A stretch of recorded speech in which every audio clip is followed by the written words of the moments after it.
Hey folks, Randy Wilburn here. I've been toying with the idea of creating a podcast episode Hall of Fame for the I Am Northwest Arkansas podcast. I figured I would start keeping track of not only the most downloaded episodes that we've shared, but also the episodes that made the most impact on me and others. While I'm excited to share the first entry into our podcasting Hall of Fame, I am equally saddened by the reason that I'm doing this now. 2 years ago, Mark Zweig, who many of you have heard me mention on this podcast, introduced me to a dynamo of an entrepreneur named Brant Barnes. I had the best time sitting down with Brant in his shelter insurance office here in Fayetteville while he told me one story after another, going all the way back to his childhood and ending up at the age of 41 with multiple food franchises, a ton of rental properties, and an extremely successful insurance agency. Brant moved me with his energy and stories. I moved all of my personal and business insurance to him with shelter. The other thing that struck me about Brant was that he was always willing to give of his time and talent to his teammates across all of his businesses and to special organizations. He was definitely a businessman that made a difference in the communities he served in. We lost Brant a few weeks back. He crashed his plane on approach to Drake Field. It was dark, and he was in an unfamiliar plane. That's all I'm going to say for now. I want to share a wonderful letter written by Mark Zweig that serves as both a tribute to Brant and a reminder that every day is precious. After I share this letter with you, we will go right into the original episode 119 of the podcast entitled How NWA Serial Entrepreneur Brant Barnes Found Success in Authenticity. This will be the first entrance into our I Am Northwest Arkansas Podcast Hall of Fame. If you need some encouragement, and maybe you have struggled in business or in life, this is the episode to listen to. Please consider sharing this message with a friend. We could all use a reminder of how precious each day is. Godspeed, Brant.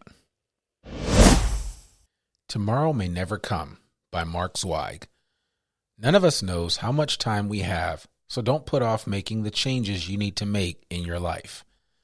On January 6th, my wife and I spent about an hour and a half in the office of our friend and insurance agent, Brant Barnes, talking about flying, what makes for a good pilot, a crash he was in 8 years before and survived, problems with the alternator on his plane, and how it could function even if it wasn't working. We talked about life, death, life insurance, business, cars, and his plans for this year, which included sailing a boat and going to the Bahamas, among other things, and how this was the year he was going to spend less time working and more time with his family. Brant and I were going to go down to South Fayetteville so he could show me his new business he had just launched. The business is going to provide reconditioned cars to Papa John's, Domino's, and other pizza business owners who offer delivery as part of their offerings. He thought he could do as many as 1,500 cars a year for them.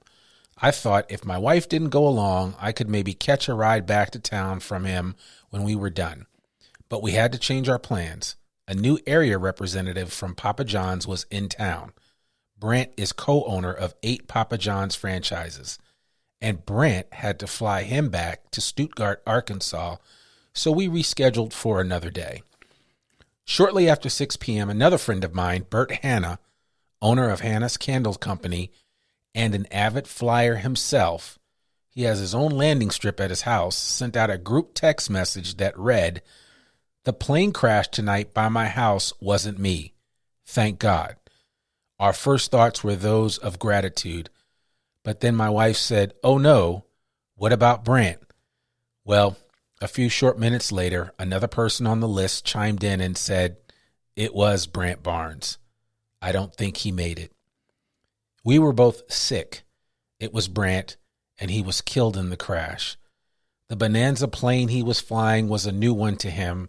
He was a couple miles from Drake Field, had been cleared to land, and then dropped off the radar. Reports from witnesses said the plane was sputtering at about 500 feet and he hit some trees and went down. We think he was trying to switch to another fuel tank when he crashed. It was dark and he was in an unfamiliar plane. At the age of 43, one of the most entrepreneurial people I know, a guy who ran 7 miles a day, who spoke to my students every year, who gave away hundreds of pizzas during COVID, who spent hours with his people teaching them about business and life, who gave former addicts a chance to redeem themselves, who was a leader in the Salvation Army's quest to feed the poor and homeless, was gone. For Brant, there was no tomorrow. No more time to spend with the people he loved.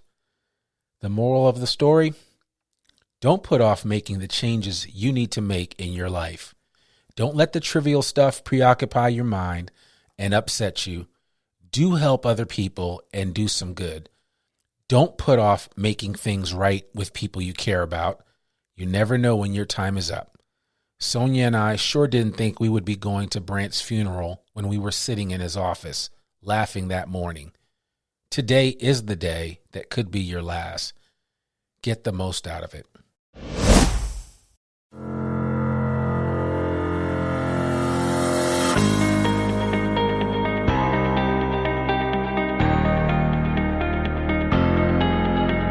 It's time for another episode of I Am Northwest Arkansas, the podcast covering the intersection of business, culture, entrepreneurship, and life in general here in the Ozarks.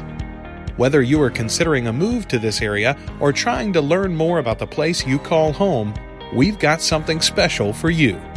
Here's our host, Randy Wilburn.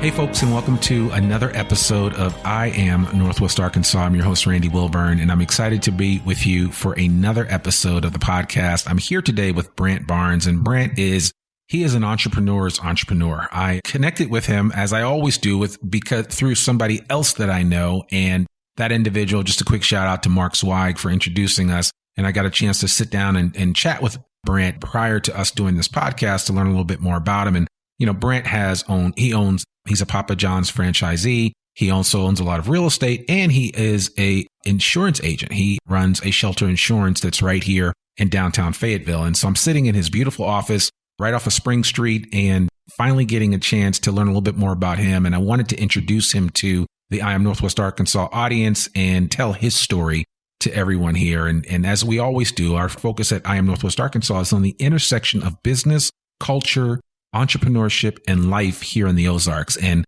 hopefully we'll hear a little bit of all of that from Brant as he shares his story. And so without further ado, Brant Barnes, how are you doing today? I'm doing great, man. I'm doing great.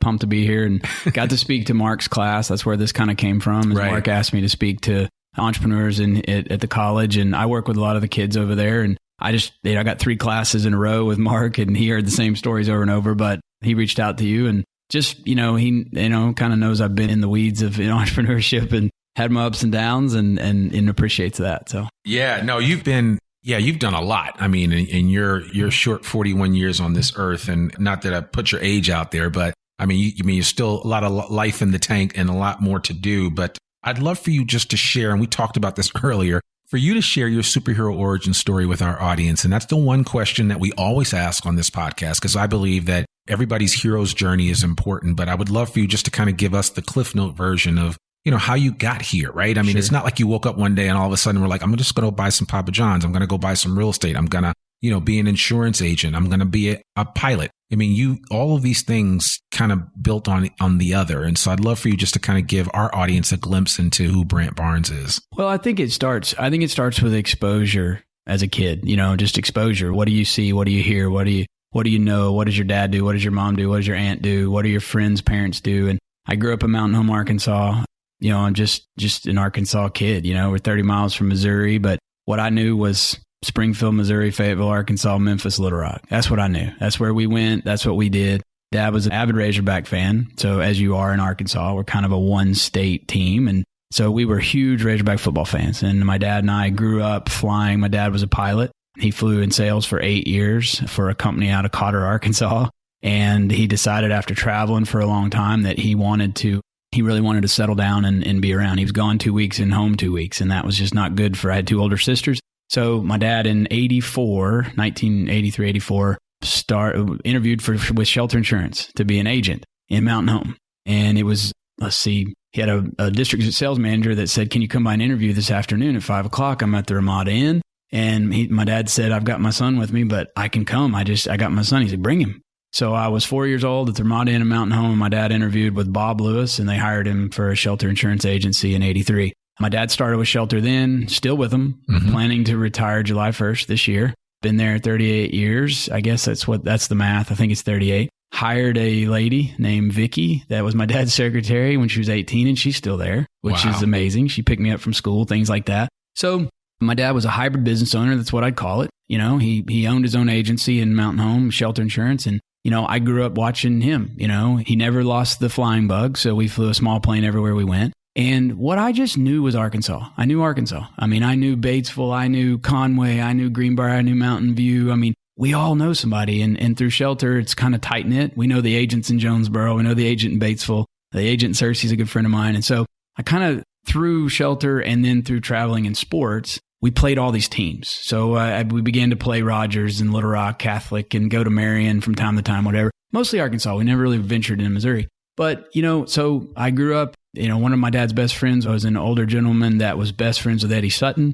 So he was tied to Charles Ballantyne, was a guy I met when I was like 5 years old. Charles Ballantyne stayed at my house when I was 6, and he was my idol. I mean, he was just the man, and so the older gentleman that was friends with Eddie Sutton had a jet, and we used to get to fly and go to games. And then we went to Oklahoma State when he was friends with him. And so, just Razorback was in my blood. Mr. McLean was a businessman. I looked up to him. I was like, I want one of those planes. I want one of those. I want to do what he does. And I would ask him questions of how'd you get in the business? What'd you do? And I just, from an early age, I knew I wanted to be a business owner. I knew I wanted to own businesses. And what I wanted was freedom. I wanted to be able to go anywhere in the world, anytime. And I didn't want money to be a barrier.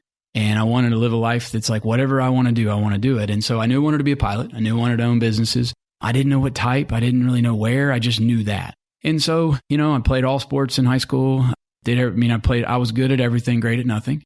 I could play anything from racquetball to tennis. I was catcher, state championship team. In 1997, won the state championship. Not to veer off, but just crazy how small state it is and small an area. When I came to college, we won the state championship. We beat Sheridan in the finals. And we got in a fight afterwards. And it was well known.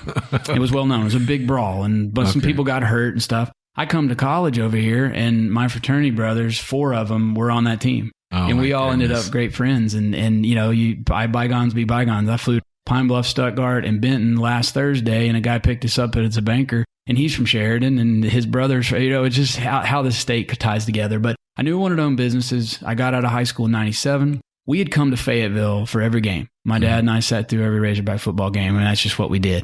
We were here for the game. We tailgated a little bit, but we were here for who's the player, where's he from? He's from Jinx, Oklahoma. How'd we get him? What are his skill sets? We would go an hour before the game and see pregame. We wanted to see him kick and punt, and how's so-and-so looking today? And I don't know, my dad and I enjoyed the game. And so that was probably my fondest memories of like Fayetteville, Arkansas, was like he and I going to ball games. So I knew I got out of college, or I got out of high school in 97. I went to UCA for a year and a half. I got a scholarship, or got pretty much preferred walk-on kind of deal at UCA to deep snap.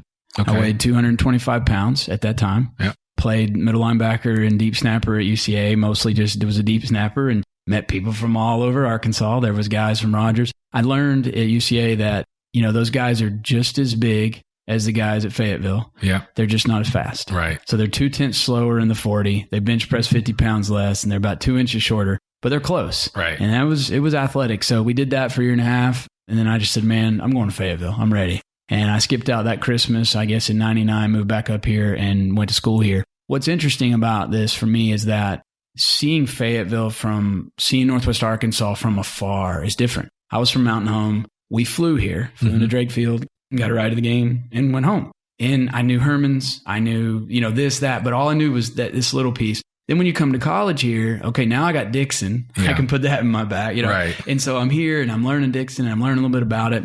I worked in Springdale for a guy named Bill Bakewell. It was tied to baseball. In my junior, senior year, he introduced me to Coach DeBryan. I started going pheasant hunting with a bunch of guys, Scott Tabor and a bunch of guys that played baseball, met Kevin McReynolds and Johnny Ray, got connected with those guys. So like it just blossomed from here, kind of my meeting the people from Northwest Arkansas. And so from there, I get out of school in 2001 and I'm like, what am I going to do?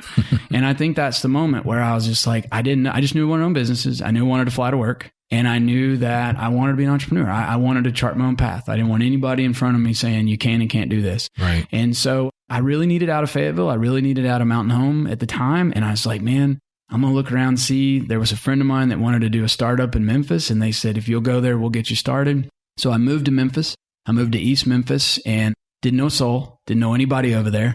It was scary. First time I'd really ventured out where like if my car broke or something happened, I didn't really know who to get a hold of. Right. I had connections in Fayetteville. I had connections in Mountain Home, all over the state, but Memphis was new territory. 6 months into being over there, my dad reached out and said, hey, there's a shelter insurance agency in Senatobia, Mississippi that is opening up and they'll interview you if you want to interview. And There's a guy that's retiring, older gentleman that's retiring. I said, I'll go to the interview. Went to the interview. They got me to a second interview. They hired me. And I'm like, where is this? It was 30 miles straight south of Memphis down Interstate 55, Senatobia, Mississippi. I took over for an older gentleman that had been there for 32 years named O.C. Burns. And he took me in. He just took me in and kind of helped me get that going. So from there, I started my venture into shelter insurance in 2005, moving to a place I knew nobody.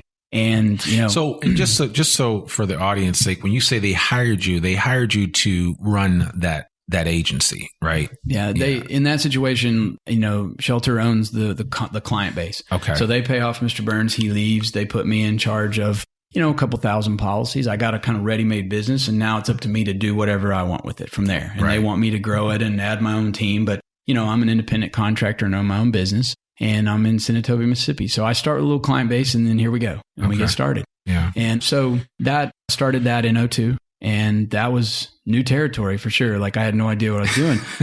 I did it for 3 years, kind of just, that's what I was doing. Now I was buying and selling cars. I've been buying and selling trucks, 4-wheelers, anything I can get a hold of since I was 10 years old. I've been reading magazines about real estate and everything. I mean, the ambition is there. It was just like, where do I go with it? So I was buying that. I was buying stuff. I bought a condo in Destin, Florida. One of the best deals I've ever done in my life. I got lucky.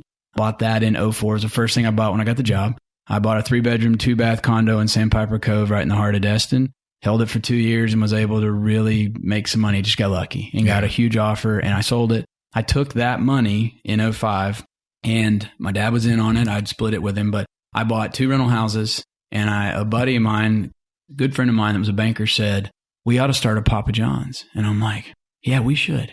I'm like, well, and then I'm like, well, hold on. Why should we start a Papa John's? He's like, because it's really good. Yeah. I'm like, it is good. So let's do it. Right. So it's like myself, this banker, and a third guy. We drive to Louisville, Kentucky. They do the big, I'm in insurance. I got about 3 rental houses now. I'm buying and selling trucks. And I go to Louisville, Kentucky, and we come out of this one day. They kind of sell us on the franchise. We were going to put it in Senatobia, Mississippi. That's where we were going to put it. And they're like, the demographics aren't good. You don't need to be there. If you're going to do a store, you need to put it in Hernando, Mississippi, which is halfway up to Memphis. Okay. A little bit bigger town, but it's right along Interstate 55. This all goes down Interstate 55 out of Memphis. So I look at the guys, what do you think? One of the guys says, well, they wanted $250,000 pretty much to get open. That's what it was going to take. We needed $75,000 cash and we had to beg for $175 to borrow. Okay. Because people don't want to borrow money on restaurants very much. They just don't. Sure. So one guy goes, I don't have $25,000. And I'm like, well, why'd you come to Louisville? You know what I mean? Like, what'd you ride over here for? The beer? Right. I mean, I guess, So he's out. And my other buddy, who's the banker, is the Senatobia guy. And he says, if it's not in Senatobia, I'm out. I don't want to do it 15 miles. Okay. So here I am. It wasn't really my idea, but I'm that guy that once you plan it in my head, it's happening. Yeah. I'm getting a pizza place. Right. So I start thinking, and I'd met someone. My wife had met a friend from the gym. Her husband, they kept telling us we should meet. So I meet him. His name's Mike Hensley. And we meet. And Mike went to school at Southern Miss for architectural engineering, got a 4-year degree, came out, worked 6 months, didn't like it, quit, decided to go to law school at Ole Miss, goes to law school for 4 years, passes the bar, becomes an attorney, and 6 months into being an attorney decides it's not for him. So he and I meet, and he quits his new law job to start a pizza store. Wow. And his wife hated me, pretty much. I mean, kind of like, what are you thinking? Like, he just spent 10 years in school, and now you're going to pull him out to start this pizza gig. So he and I meet. We start talking about how we're going to do this deal. And I'm like, and he's like, I'm in. So he's like, they didn't want to loan us the money. So I'm now stuck at how am I going to get the money? Right. I think this is an interesting story, and I have to say it because it really did chart something for me and learning about mentorship. But we're kind of stuck. We can't get started. We don't know how to get this store yet because I can't get the money necessarily. I meet an older gentleman in Senatobia, Mississippi. His name is James May, and he owned about 3 pharmacies. He had 14 or 15 video shops, 150 rental houses. And just the way it was in a small town in Senatobia, Mississippi, he was the richest man that ever lived. In small, big fish, small pond. Yeah, I mean, absolutely. They were like, oh, this man's mythical. Yeah. So he comes by I called him one day because he had a piece of land that I was interested in buying to build an office for my insurance agency. He comes and picks me and another guy up. We go look at the land. We're done in 10, 15 minutes. We head back to the office, and he says, another guy gets out of the truck, and I just looked at him and I said, Mr. May, I said, I've heard a lot about you. And I said, I really want to be like you. Like, I want to do what you do. And he's like, really? I said, yes, sir. He's like, it's not as easy as you think. And I said, I understand, but like, how'd you get started? If you don't mind me asking, what could I do to be like you? He took the drive, put it in drive, and he started driving. And he drove around for 3 hours. And he showed me everything he bought, and he talked about how he got here, and he told me his story. Mm-hmm. I mean, drove a bicycle from some small town in Mississippi into Senatobia in 1976 and was a pharmacist. And he just told me his story. And at the end of that, at 3 hours, we were sitting there and he said, I got that bank there. They bought from me and I'm going to build this over here. And I looked at him and I said, man, what I want to do is a Papa John's pizza. And he said, Papa John's, that's my favorite pizza. And I was like, man, all right. And he's like, where you want to do it? I said, they want me to do it in Hernando. He goes, I told you I'm closing these video shops. They were VHS shops with the tanning beds, and he was closing them in 2005. It's over. He said, I got a video shop right on the corner at Commerce, across from Kroger and AutoZone in Hernando. He goes, I'll put the building up as collateral. You and your buddy put 25 in. I'll put 25 in. We'll be third partners. You guys will rent from me there. And he's like, we'll do a Papa John's. And we shook hands in 3 hours. We shook hands. That was it. He's still my partner today. That'll be 16 years, September 15th. I opened that store in Papa John's, Hernando, Mississippi, the day my son was born, September 15th of 2005. And we opened at 3 o'clock. My son was born at 10 a.m. that morning. Mr. May and I have talked every month for 16 years. He's kind of like a second dad, just a great guy to lean on. And just, he told me, I'm never going to make a pizza. I'm never going to come by there. Right. That's not my gig. Right. My gig is to put the capital up, and my partner and I's job was to run it. And, he and I have been, just a great guy and just through mentorship. And he said to me, you're the greatest partner I've ever had. You're the most hands-off person I've never had really problems with. I've never, and he's still a partner today. That's the only store that we're that way on. I don't have any others. But that was 2005. It was a couple years. It was a train wreck. The first 2 or 3 years, a train wreck. I had no idea how to manage people, had no idea what I was doing. At that time, I had 10 or 11 rental houses. I still had insurance going on. I'm working insurance during the day. I'm doing pizza at night, and we're breaking even at best. We're barely paying the bills because I didn't know how to manage people. I had no idea how to manage people, and I didn't know it, and I didn't know how to run the pizza business. I didn't know anything about it. It took me 3 years to figure that out a little bit. I hired a guy to work for me in insurance, so he was selling. I was handing him deals. By 8, 9, and 10, we began to really learn how to run the pizza business. By this time, I'm up to 22, 24 houses. I'm still buying houses left and right. I mean, just pulling my hair out, doing 14 things that I shouldn't be doing, buying and selling Japanese mini trucks. I mean, I just keep my eye off the ball. Right. Yeah. And so I'm just kind of going fast, and we can go back wherever you want. But so in 2010, we finally got the store making money, and we finally feel like, okay, in 2008, 2009, I'd hired a really good guy named Sean Jenkins to sell insurance for me. I was meeting people. I was handing him deals. He was closing them. We won Agent of the Year for the United States with Shelter Insurance in 2008. And the pizza store started doing well as well. Good at the same time. And, we came in second in 9 and 10 with Shelter Insurance, second out of about, 1,400 agents across the country. And I don't want this to be lost on anyone. 2008, 2009, 2010 were some of the toughest years, period. Absolutely. I mean, in our country. We talk about the financial meltdown, the crisis and everything, yet you were figuring out ways to excel even during a downtime. Sure. And, the more aggressive, the more proactive you are, the better things are going to happen. And you just, and look, I had 20, 25 houses at that time too. Yeah. And I had about 7 or 8 I was flipping, and I couldn't sell them. So what do? I just rent them, put them on rental, and you just, no matter what happens to you, you've just got to pull over and go, okay, what's next? Okay, now what's next? I can't change the past. What's next? Right. And I just think that's what's important. And so I learned a lot of lessons right there in that 8 to 10 range. In 2010, we decided now we know how to do one store. Let's do a lot, which was not the smartest move, but we signed a deal to open Searcy and Cabot, Arkansas, Papa John's. I had my young guy killing it in insurance. I was checking on him and running that. When we made the deal on Searcy and Cabot, Mountain Home came up for sale. I'm like, well, I got to buy that. That's where I'm from. So I bought that Papa John's. Hot Springs came up for sale. So I bought Hot Springs. And then we opened Searcy. Then we opened Cabot. So now I'm at 5 stores. By 2011, I'm at 5 stores. And so I had gotten my pilot's license out of high school and college. And so I was flying at the time. We bought a little Cherokee 180 that I had at Tunica, Mississippi. So that's where the plane was at. And we would fly to Mountain Home. We'd fly to Searcy and we'd fly to Hot Springs. And that's how we got to the stores and back. So I was living the dream, man. I'm flying to work in my little plane. Right. And, don't get me wrong, man. Like I'd be in those stores till 10:30 at night, getting the plane at 11:15, land at midnight. It was long days. Better than driving, though. It was better than driving. And, sometimes you can ask my partner this. We flew so many times from Searcy or Hot Springs back, and it'd be midnight. And it was just a place, Tim McGraw says this. He flies a Cirrus SR-22, same plane I have.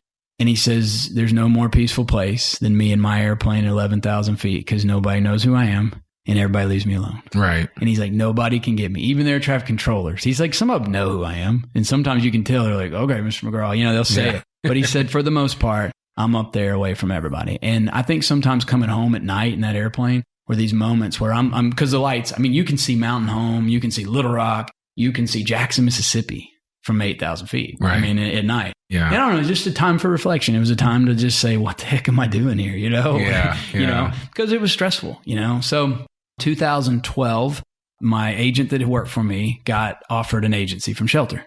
Okay. So they hired him and I kind of lost him. And when I lost him, I felt lost a little bit. I had all my eggs in kind of one basket, I think, with him. And, it was just that time where I was like, all right, I've been here 10 years, close to 10 years in Mississippi. I'm ready to go back. I'm ready. And I was like, I want to move one time and I want to live in Fayetteville. I don't want to live in Rogers. I don't want to live in Springdale. I want to live in Fayetteville. It's just something about the place. I loved it. And I just knew. And I told Shelter that. I was like, if I get a shot, I'll go to Fayetteville. That's it. And it just so happened that in 2012, Bill Shackelford, who was on MLK out by Whataburger, been here 32 years. Him and Lola May had an amazing agency here. And he decided to retire. And our vice president of marketing called me and said, all right, your shot. Bill's retiring. You want it? And I said, well, let me think about it. And I got home, talked to my wife, and I'm like, we're going. At that time, I could fly from Fayetteville to Hot Springs, Searcy, Cabot, Mountain Home, just like I could from Tunica. Sure. I could always go back to Memphis once a month, check on rental houses, check on the pizza business. So that was kind of my philosophy. I'm like, cool, I'll come back. So in April of 12, I moved back here. Yeah. And I was able to transfer kind of insurance to here. Still had 25 rental houses down there, had 5 pizza stores at the time. I get back up here. We moved our corporate pizza office here. So everything bases out of here. Now it bases out of our office here. At that time, it was down there. So I got back up here, hired some really good people in the insurance business. We've had an amazing run up here, but probably about 14, I started flipping some houses up here, got in business with some other guys. So, Mr. Mike Hensley, my original partner, we're 50-50 on the 4 stores that are Hernando, Searcy, Cabot, Hot Springs. And when I got back up here, one of my lifelong friends who I played baseball with, grew up with since kindergarten, Heath Stanley, he and I partnered up and he wanted to get in the pizza business. So he bought my other partner's 50% of Mountain Home. And then we opened Van Buren, Muskogee, bought Branson, and bought West Memphis. Had 9 stores. By like 3 years ago, 17, we had 9 stores. And we ended up selling Muskogee and down to 8. So we have 8 stores, 50-50 with Heath on Van Buren, Mountain Home, West Memphis, Branson, and then 50-50 my other partner. Still in insurance business. We've doubled the agency since we've been here. Bought some real estate up here. I've had Airbnb and VRBOs in Mountain View and Destin. I'm a car dealer. I just buy and sell and trade. And there's 2 things that I think that really determined my life really was what I was into was I wanted to horse trade. I wanted to buy and sell and I wanted to flip. I think that's the basis of business in general. It's just a horse trade. I'll give you a sack of barley and you give me 2 gold pieces and then I'll go trade it for something else. That's really what was like my passion, what I'm saying, for business. And and I'm an Arkansas guy too. Like I love Arkansas and that. So that's where I'm at today. We've spent a lot of time in the last 3 years getting from out of control to organized. Sure. And sometimes like you kind of have to almost pull everything out of the garage to put it back and organize it. And that's what I've been doing. So. Okay. All right. So getting back to your story, which has been really exciting, and I'm just getting, I don't know if anybody else is benefiting from this, but I'm taking a million notes here as Brant shares with me how he has built his empire, if you will. But one thing that continues to kind of stick out to me is just the importance of relationships. And I'd love for you just to kind of talk about, how you've continued to develop those relationships on a personal, but even on a business level, because it seems like that's been one of the key ingredients to your success. Well, the first thing you learn about relationships is you think about the way others treat you. That's the first thing I think of with relationships. What do I think of this person or that person, and why? Why did I look up to this gentleman? Why? And I think that what you find is you've got to be a giver, and you've got to give first. You've got to bring value to other people. If you don't bring value to other people, then they don't have any reason to help you, really. And I think that sometimes we go with a taker mentality. We go to people and say, how can you help me? And then, maybe one day I'll help you too. But if you go to people and say, let me just help you. Let me help you any way I can. What can I do for you? And so I think that's one is like, and then from there, the minute you meet people, you've got to really study them. You've got to really say, I want to do business with great people. I want integrity. I've always said this. I've really had 3 partners in my life. My dad, Mike, and Heath were really the 3 people I've ever been in business with. And I've always said that if I can't give you $10,000 and say, hey, bring it back to me, by the end of October, no contract, no nothing. Right. I throw you a band of 10 grand and I have any doubt that you're going to bring me that money by the end of October, I'm out. Yeah. I'm completely out. I don't want anything to do with it. No matter how much money we can make, it's not worth it. My life's not worth it to live with that stomach ache and worry. So I think that you have to analyze every relationship that you have. And I go back, Mr. May, there's a guy named Rhodes Thompson that owned a bunch of AT&T stores, and he and I ate lunch every month, and he was good. He was good at what he does. He'd always tell me, he's like, do something well and do it over and over and over. Do something well and do it over and over and over. When I met him, he had 24 AT&T stores. Over an 8-year period, he grew it to 116 stores, and he sold them. He's from Helena, Arkansas. You meet him, he's just, hi, I'm Rhodes Thompson. And he is who he is. Yeah. But he's real and he's legit, and he was doing it. He was living it, and I was seeing it. Another was one of my wife's best friend, Terry Kerr. Terry Kerr's a guy in Memphis that has built like an absolute beast of a business in the rental property business. He buys houses in inner city Memphis, fixes them up, sells them to investor, and then manages them. And he's just a rock star, man. I mean, just a rock star. But what I had to learn was Terry and I would eat lunch once a month for 8 years, and his business was booming, man, booming. And I always had to think like, why would he want to go to lunch with me? Because like, if I go to lunch and I try to sell him something, or I try to ask favors from him, right, he's going to quit asking me to lunch. Yeah.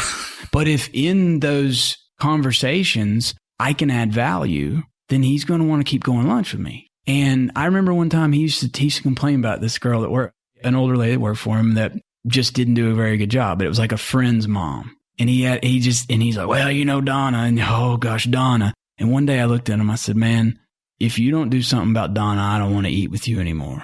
Because I'm tired of hearing about it. Mm-hmm. You need to deal with it. And he's like, all right. And so it was about 3 or 4 months later, he's like, Donna went somewhere else to work. And he's like, dude, it was the best one of the, and he's like, I got this new vibrant person and they're killing it. And so, I felt like I had a value, and sometimes I think in the world of when you deal with entrepreneurs and you deal with wealthier people, they're guarded. They're going to guard themselves. I see it personally. I don't mean this mean, but I go to a chamber event or I go to things and it's like I have to leave because like 9 people have already tried to hit me up and trying to sell me something. And I don't even know who they are. Mm-hmm. That's not how you do it, man. Yeah. You get to know me, I get to know you, and then we let business happen naturally. Yeah. And I think that a lot of wealthier, successful entrepreneurs they're going to hide in the shadows. You don't see them just out there everywhere. The ones that are doing it. Yeah. You don't, because they're busy and they got a million things going on. But if you can provide value and you can help them, then that's a different story. But I think a lot of people go with that taker approach. Let me go hit this guy up because he has 300 employees and I could get a big lick and make a big sales on this. I'm like, how about this? How about you go get to know that guy, figure out how you can help him, and at some point ask him or he'll ask you about doing business. And so I think that relationships are hugely important. And I think that it takes time. and it takes time. And, you always hear about like the emotional bank account. Like, are you putting debits in or credits? I mean, which one are you doing? Because if your account's bankrupt with that person, you're in trouble. Yeah. Because when you go to call on some money, there's no money in there because you've never done anything for them. And that doesn't mean like, quid pro, whatever you say that. Quid like, pro quo. Yeah. That doesn't mean it's like that. I just mean that like always be thinking like, what value do I bring? What value do I bring to my wife? I love that and if I could add, one of the reasons why I did this podcast was because I like storytelling. I like doing podcasting, and it's something that I'm good at, but I just figured I know everybody's got a story to tell. Sure. And that's actually what's opened the doors for me to meet so many people, because people are always saying, how do you know all these people? And it's like, just because I've talked to them, sure. and I've become friends with people. Sure. And, I leverage was a relationship with Mark, but I've already put in all the credits with him over 24 years. Sure. So I can make some withdrawals now, and I don't feel like, oh man, I shouldn't be doing this because, he's a mentor of mine, or he's a friend, but, sure. he's also a mentor. And so I think that's an important message that people need to hear. And I love being able to have conversations like these, because there's a lot of people that listen to this podcast and just listen to any type of information in general in terms of figuring out ways for them to advance themselves and be better. Sure. And I'm doing that. So even just sitting here listening to you is fuel for me to say, oh, okay, here's some things that I could do differently in certain relationships that I want. And if I'm going down the road like you went down and I'm trying to build something, then, I need to be very methodical about how I do it. And I need to be giving as much value as possible from sure. my end, even if I don't think I have something to give. Sure. And let it be authentic and genuine. And let it find its path. Let it find it. I didn't like set up this meeting with Mr. May to like try to manipulate him into letting me have a pizza store or helping me get started. I didn't. It naturally happened, right? And when he bet on me, I felt obligated to win for him. He put his neck on the line for me. I got you. He told me he wasn't going to make pizzas. He never has. All good. I think that that's what's important, is that you be you, you be genuine, you be authentic, and you truly have the best interest of everybody in mind, and let the cards fall where they may. But sometimes we force things and that's not there maybe, So I think that's what's important, is like, be you, be authentic, be genuine. Yeah. And that'll come out. They'll know it. Absolutely. For sure. Absolutely. So, again, since it's still in the midst of this, at the time that we're recording this, it's March 2nd of 2021. We're still dealing with the pandemic. We're still dealing with the fallout and the residual effects of the pandemic. How have you maintained your business and just maintained what you're doing through this time period? Yeah, it's been interesting, to say the least. We all, it's like... that's a nice way to put it. Well, yeah, it's like, we all, anybody that's our age probably, or where were you at 9/11? Right. Where were you, Right. It's like, I remember where I was. And I think with that, I was actually skiing in Vermont when this all last year in February with a good friend. And, we went up there and I'm skiing and I'm like, wife's like, yeah, this thing's kind of growing, and I caught a plane back from Burlington, Vermont. And, next thing you know, it's like, and it just was a ripple, right when it all went down, you're like, okay, well, I guess they're not gonna play basketball. Okay, well, I guess the NBA decided they're not, and, Tim Duncan or somebody, well, what? It just went nuts. But I think with everything, and not to venture off the subject, but, my dad and I had a plane crash 5 years ago. Yeah, I remember hearing about that. And as an entrepreneur, and I didn't even know this was happening. I think that as an entrepreneur, you've dealt with so many things. You've dealt with so many employees. You've dealt with so many COVID type things, and not COVID maybe, but just a lot. And they keep coming at you, and they come at you, and they come at you. And my dad and we took off 5 years ago. We were headed to Tunica to stop, and then we were going to go on to Atlanta. Got to 9,000 feet. I was flying. My dad was in the right seat. Heath, my partner, and the guy that worked for me, Ross Ingram, was in the back. And the engine started sputtering, and it started knocking and started knocking and started knocking, and it got worse and got worse and got worse. And the prop froze mid-flight, 9,000 feet, single engine plane with no engine. We're in a plane that with 80 gallons of fuel and people is not very long, So you immediately go, okay, what's next? Yeah. What's next? I'm like, okay, I'll go to Marshall, Arkansas, 38 miles. You got 22 miles to go, not making Marshall. Air traffic controller, go to Russellville. So immediately when something happens, you think options, right? Okay, what are my options? I can't make Russellville. He's like, turn to Russellville. I was like, I'm not going toward Russellville. There's too many trees and mountains over that way, and I'm not going to make the airport. I got to find something soon. Found a place in Hector, Arkansas.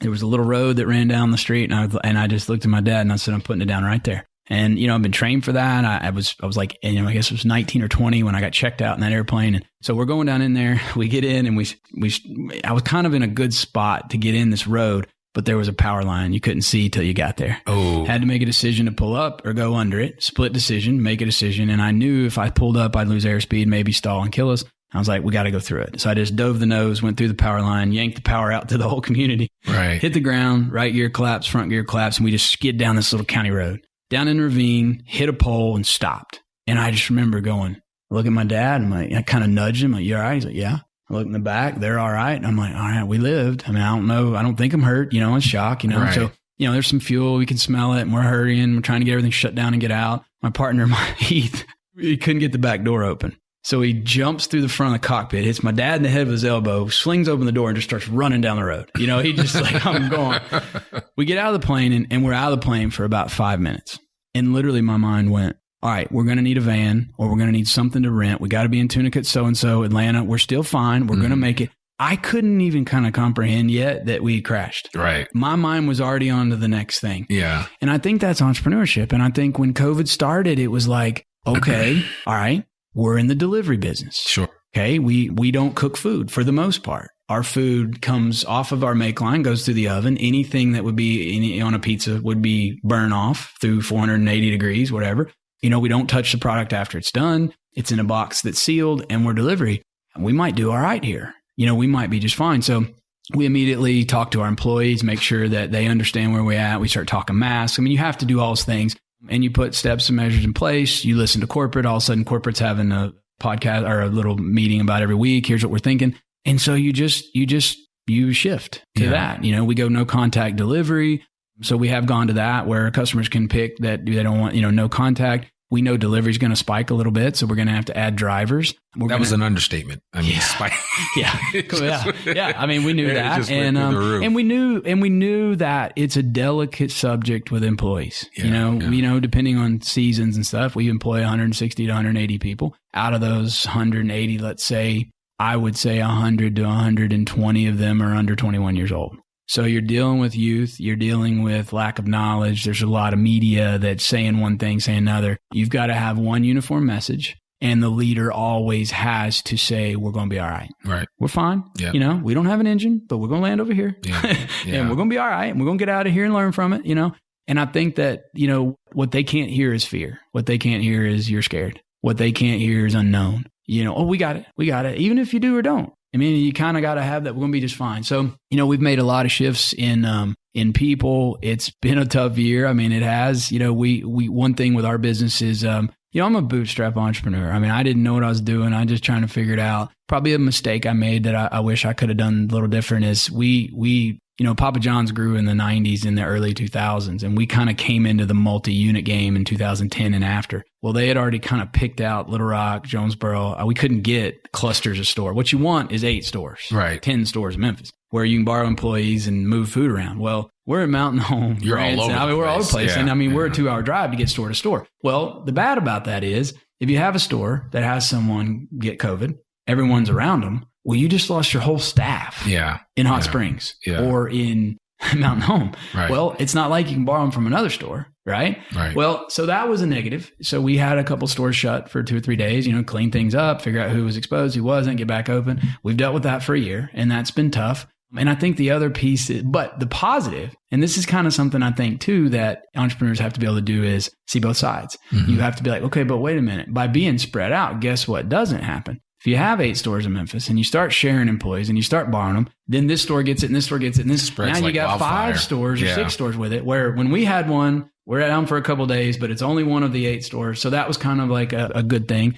So sometimes like the way you're set up can be good. There's pros and cons to everything. And so, but it's, you know, we've had a good year in sales, a really good year in sales. It's been amazing there.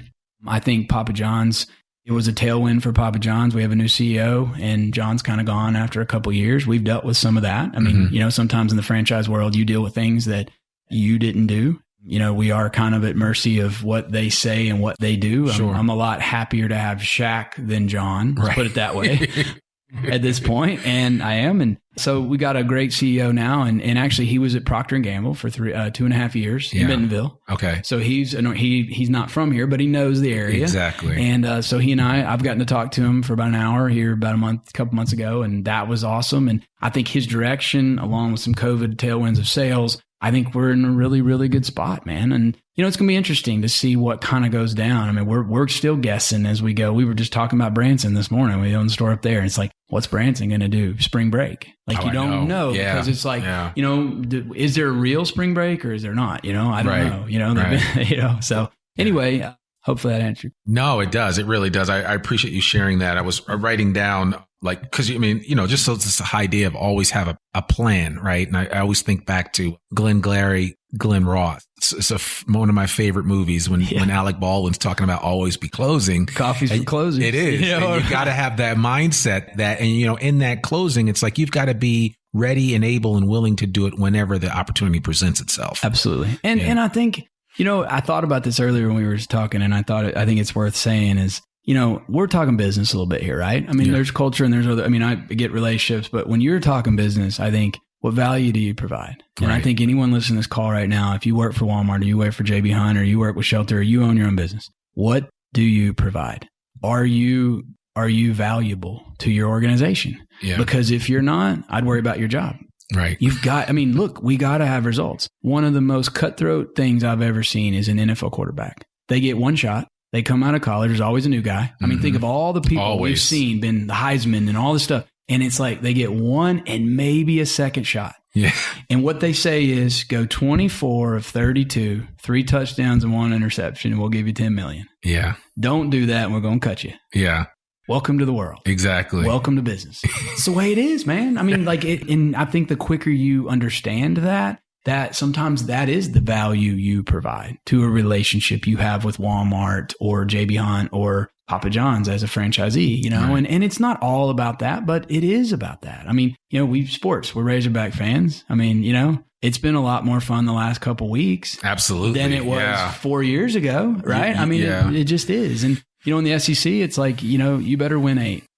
You got in football, you got to win 8. Yeah. 8's the magic number to stay. Yeah. If you're at Auburn or you're it doesn't matter anymore. I don't think Kentucky will accept 6 or 7. Right. You got to win 8, man, so it just results. So, you said a mouthful. I mean, there's so much there that I could unpack. I want to be respectful of your time because I appreciate you really taking time to share with this audience. If somebody is listening to this and they're thinking about moving here, what would you tell them just overall, not necessarily from a business perspective, but you could certainly share that as well. But just coming to Northwest Arkansas, what can somebody expect coming here? Because I know in 2014, and the reason why I always ask this question is because when I came here, I didn't know what to expect.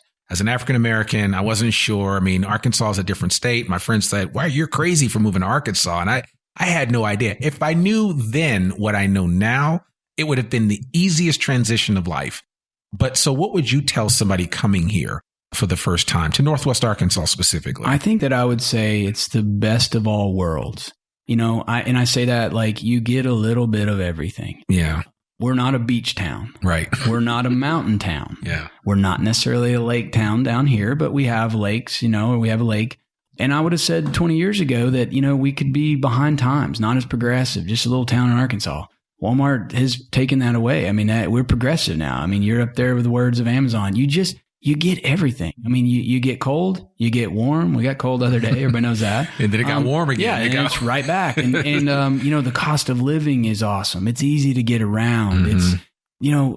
It's, 20 years ago, you pretty much had to go to Little Rock or Springfield to catch a flight, or Tulsa. Now you can fly out of here. The last 20 years have developed this place into, you kind of got everything you need. But I'll say this, look, if you're an extremist and you love 10,000-foot mountains, it's not the place for you. You like the beach, not the place for you. If you want a direct flight to Jackson, Mississippi and, Topeka, Kansas, and you want to be able to go to South Dakota right out of X&A, it's not going to happen, right? But if you want to be able to catch a flight, probably get a stop in Dallas or Atlanta and get wherever you need to go, we have that. And so, like, you got an amazing aviation community. You got 5 airports around here. We're growing. We're booming. Like, it's just...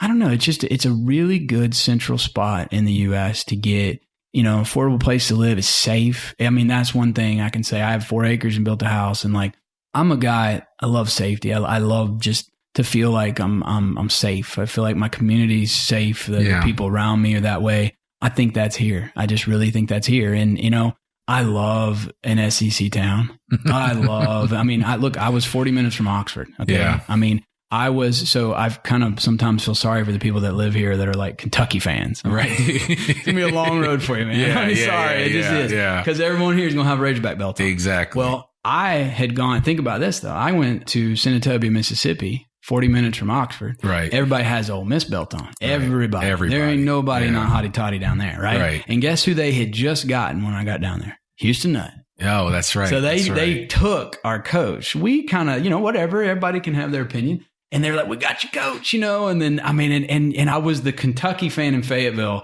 as the Arkansas fan in Senatobia. I got you. But, you know, I tell kids all the time, like, man, the youth here helps. The youth helps. Yeah. You know, this is, and you know, we're the place to be. Like, if you live in Arkansas, everybody wants to get to Fayetteville. Exactly. As kids, as parents. I mean, so I just think there's a ton of pride.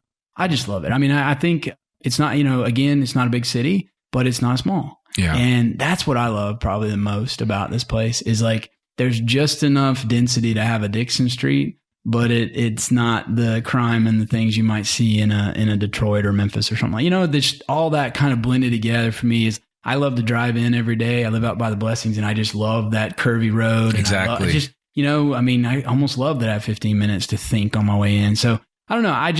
It's what I know. I mean, it's what I know. And, you know, you're a Razorback fan and you're from here. And so anyway. Yeah, no, that's perfect. I mean, you kind of perfectly nailed it in terms of that experience. Lastly, when you're not having pizza, where do you go to eat? Where do you like to eat here in Northwest Arkansas?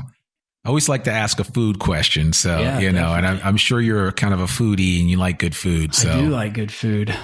You mentioned Herman's earlier, and that was kind of probably probably been a to staple Herman's much in a while. I know they're still open though. So I mean, unfortunately, I watch what I eat. I run 1,600 miles, 14 to 1,600 miles a year. Wow. So I run 120 to 140 miles. I've run, I don't know, 7 marathons so far. Okay. So I've been in New York City and stuff. So I watch what I eat kind of Monday through Friday, and I cheat on Saturday. Mm-hmm. So I mean, this sounds bad, but like I love to go to Whole Foods and get a variety of stuff. So like, give me some pizza and ice cream because Saturday's cheating. I mean, it's like I could eat a whole box of donuts. Sure. You know, my wife and I would always, when we'd ate pizza, I'm going to give a secret here, is like Giraldi's. There's a Giraldi's pizza. Yeah, no, Giraldi's is good. There was a pesto pizza my wife and I used to get all the time and just really love it. You know, I'll give a shout out, like just Cosmos. Love Greek food. The Cosmos owners are like, that's an owner operated business. And that's what it's all about, man. I mean, they're there. He's always making food. She comes walking up to us and super nice. And I'm giving a plug to them, but they're amazing. Right. They hire great people. I think their food's good. Yep. So we go there quite a bit. Okay. My son loves Angus Jacks. I mean, it's just like one of those things. My son's autistic and he has a gluten-free bun and a burger with nothing on it. Just the burger and that and the French fries. So that's a staple. So, you know, those are probably my favorites. I'm not a big food guy, but like, you know, I'd say Cosmos is our most staple place we go. Yeah, I've been there. Yeah, their fries are amazing and they are really good. And their Greek salad, I'm a big Greek salad person. So they put the right salty olives on there. I mean, they're just right. Wife loves Indian, and we go to I think it's R&R Curry in Springdale. Oh, R&R Curry is really good. Mark actually taught me about R&R Curry. I like there, and I like Kana Grill, which is also really good. Right across Kana Grill's right almost across the street from Cosmos.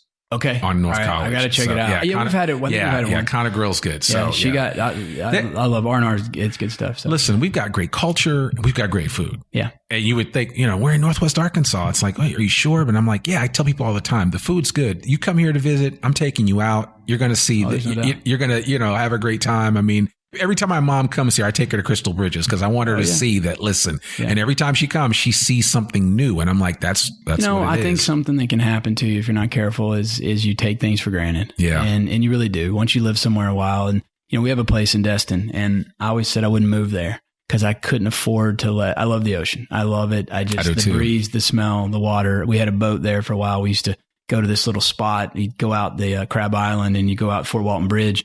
And we'd go around to this spot, and we had a little cabin cruiser, and my son would play inside. and we could set the boat in 4.5 feet of water, and it was like a Corona commercial. Sure. And you could go to this other spot that was down by Herbert Field, just past Fort Walton in Santa Rosa, and you could park in this little real like Corona commercial spot. It was like a little island, and you could park right there in 4 feet of water, and the jets would come in to the airport, to the base, and I'd watch the planes and all these things. But I always said that if I lived down there, that I might lose that feeling. Mm-hmm.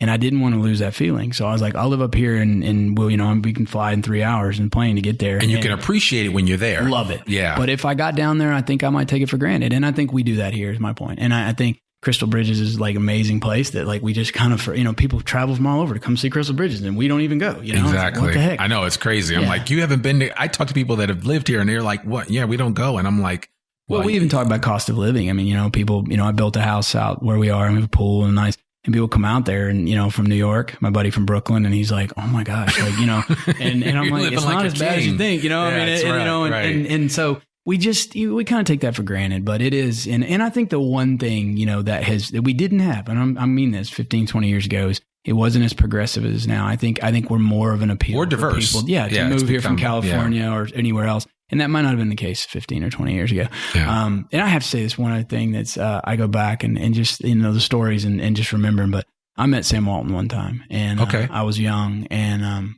I might have been 5 years old. And I never forget this. My dad and I went to a Kentucky Fried Chicken in Bentonville. I don't know why we were there. I was 5 years old. And we pulled up and I will never forget that Silverado. It was like, I think it's a red and gray 2-wheel drive or maybe Silverado. It's at the deal. And we walked in and I remember my dad was, that's Mr. Walton. My dad's like, I think that's Mr. Walton. And he was ordering in front of us. And at that time, I didn't know, I didn't know who he was. Yeah, you're 5. And my dad, but I was already thinking business. I mean, I was already like, hey, Dad, what can we trade this?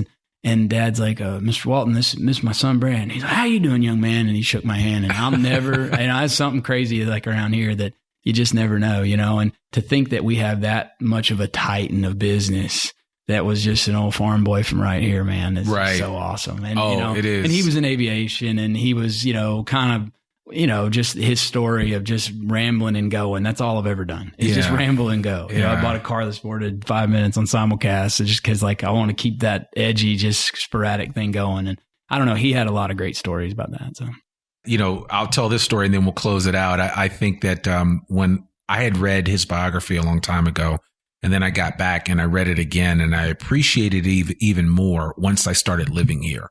And a lot of people, I've told people, oh man, just read Sam Walton's biography and, learn about it. And I've run across or run past in the same room with Alice Walton and Stuart Walton and some of the other Walton family members. And it's just what they've been able to do with this community is amazing, and it kind of started with them really. And it has built beyond there. Jones Trucking Line, JB Hunt, Tyson, and the list goes on. And to me, the future is really bright for Northwest Arkansas. Absolutely. And I would say, one other thing I would say on that note is like, you talked about what could people get from this, us talking today. And the one thing that comes to mind so much is we live in a society that, and literally for 20 to 30 years, we've been about building comfort. Yeah. Everything easier. Let's, automatic cruise control, automatic this.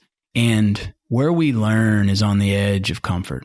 Where we learn is when we get out of control, where we learn. And like Sam Walton knew that he had to push boundaries. He had to open in Kansas. He had to open here. I mean, the guy could have had 10, 15 stores, been a wealthy guy and had a twin engine airplane in Bentonville. And that was it. And kind of called it quits. But like, you got it. Like entrepreneurs get uncomfortable. They push themselves into territories that others won't. Yeah. And that's not our human nature. Our human nature is be safe. Oh, be conservative. Oh, careful. But it's like, the kind of adage, scare money don't make money, man. I mean, it is what it is. And if they didn't have that ambition and he didn't want to keep it rolling, probably when people were like, could you slow down? Yeah. You have 300 stores. That's not what it's about, man. Exactly. Like I got more. I want more. I mean, not more money, just more chances. More territory. I want to meet more people. I want to be in California and Arizona. You just have to get uncomfortable. Yeah. You have to. Oh man. I swear, You're preaching to the choir, man. I love that. I don't know about you folks, but if you didn't get something out of this, you need to rewind this and listen to it again because Brant just dropped some serious knowledge and some serious information. And I love that quote. Where we learn is in the edge of comfort. And, I think that is so perfectly true. And I'm going to wrap it up here. We'll probably have to do a part 2 at some point in time because I'm sure that Brant's going to have some more more stories to tell in the very near future because this man is not allowing any grass to grow under his feet. So, man, Brant, thank you so much for taking the time. You didn't know me, but you knew Mark and you trusted that, well, if Mark knows this guy, he must be okay. So I appreciate you taking the time sincerely to meet with me and just share your story with the I Am Northwest Arkansas audience. So thank you so much. For sure, man. I'd appreciate what you're doing too. That it's huge. It really is. Thank you. I appreciate it. People don't know a lot of these folks and what they're doing. So. Yeah, absolutely. Well, everybody's story matters. So, well, folks, that's another episode of the I Am Northwest Arkansas podcast. To learn about us or to read or download the show notes from today's episode, visit IAMNorthwestArkansas.com. We'll be sure to put in some contact information for Brant Barnes. If you want to check out, if you need some insurance and you want to check out Shelter Insurance, you'll be able to do that. If you just want some pizza, you can find out where all his Papa John pizzas are. We'll make sure all of that is in the show notes so that you can check that out. Please continue to listen to the podcast and sign up for our free newsletter to keep up with all things Northwest Arkansas. You can subscribe to the I Am Northwest Arkansas podcast wherever you listen to it. It doesn't matter whether you're on Android or iOS, just subscribe and please consider rating and reviewing us on Apple Podcasts. Obviously, our podcasts come out every Monday without fail, rain or shine. It's there for you. I'm your host, Randy Wilburn, and we will see you back here next week with another new exciting episode of I Am Northwest Arkansas. We'll see you soon. Peace.